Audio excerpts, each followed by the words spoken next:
Saya akan menjelaskan soal fisika halaman 82 nomor 1 bagian D.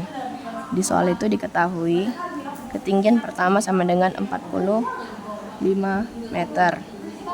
Dan ketinggian kedua itu adalah 3 meter.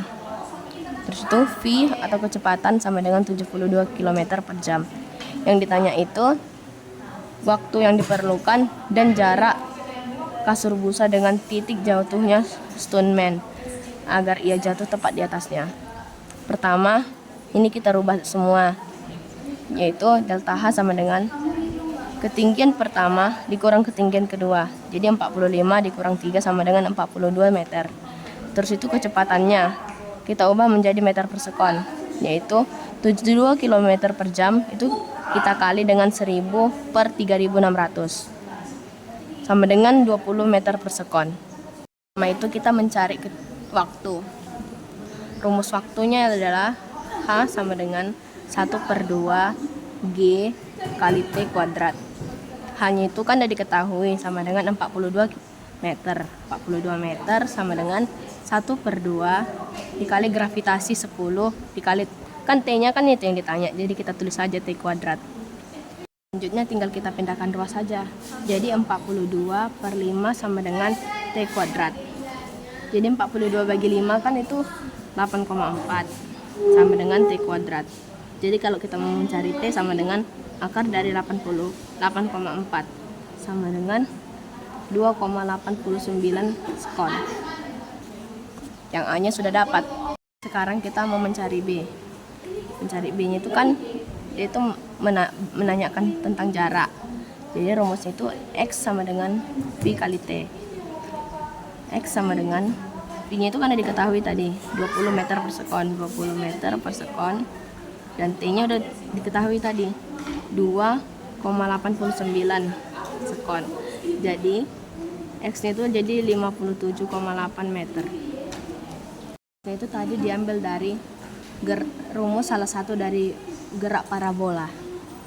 Selanjutnya nomor 2, saya akan mengerjakan soal halaman 27 nomor 19. Diketahui F1X sama dengan 30 akar 2.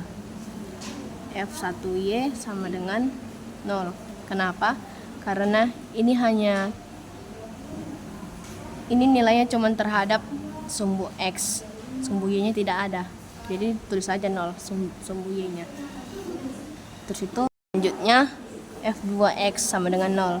Kenapa 0? Karena nilainya hanya terhadap sumbu Y. Terus itu F2Y sama dengan 30 akar 2. Selanjutnya nilai F3X sama dengan 130 sin 45. 130 itu dari nilainya. Terus itu nilainya itu kenapa minus? Karena arahnya terhadap sumbu X itu minus. Kan dia mengarah ke sini. Kalau pada sumbu X itu kan di sini itu minus. Jadi nilainya itu minus 130. Kenapa dia sin? Karena sudutnya itu tidak mengapit terhadap sumbu X. Dia kan ini mengapit terhadap sumbu Y. Jadi kalau dia mengapit terhadap sumbu Y berarti F3Y-nya itu yang cos. Jadi tinggal dikerjakan saja. Minus 130. Kan sin 45 sama dengan setengah akar 2. Jadi minus 130 dikali setengah akar 2 itu minus 65 akar 2. Selanjutnya itu F3Y sama dengan 130 cos 45. 130 nya itu dari nilainya ini. Kenapa positif? Karena terhadap sumbu X dia nilainya positif. Kan kalau terhadap sumbu Y maksudnya. Terhadap sumbu Y itu dia nilainya positif. Kan kalau di terhadap sumbu Y-nya itu di sini kan positif, di sini negatif. Jadi nilainya itu positif. Jadi positif 130 dikali cos 45. Kenapa cos 45? Karena dia itu mengapit pada sumbu Y. Nilai sudutnya ini mengapit terhadap sumbu Y. Jadi dia menggunakan cos 45. Terus itu kan 130 nilai cos itu kan nilai cos 45 itu kan sama dengan setengah akar 2.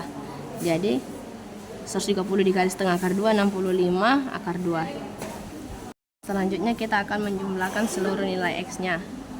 Jadi 30 akar 2 ditambah dengan minus 65 akar 2 sama dengan, kan positif dikali negatif sama dengan positif, jadi 30 akar 2 dikurang 65 akar 2 sama dengan minus 35 akar 2. Terus itu kita juga menjumlahkan terhadap sumbu Y. Jadi FY, sigma FY sama dengan minus 30 akar 2 ditambah 60 akar 2 sama dengan 35 akar 2. Selanjutnya kita akan mencari resultan. Kan rumus resultan itu sama dengan akar dari sigma fx kuadrat ditambah sigma fy kuadrat sama dengan akar dari sigmanya, kan tadi kan kita sudah mencari sigmanya berapa, jadi tinggal masukkan saja. Jadi minus, kan sigma fx nya itu minus 35 akar 2 kuadrat ditambah dengan 35 akar 2 kuadrat. Jadi akar dari 35 kuadrat dikali 2 tambah 35 kuadrat dikali 2 sama dengan, jadi kan akar 4 itu sama dengan 2. Terus itu kan 35 kuadrat kalau diakarkan kan bisa dihapus saja akarnya, dengan kuadrat sama akarnya itu dihapuskan. Jadi 2 dikali 35 sama dengan 70 Newton. Jadi resultannya itu 70 Newton.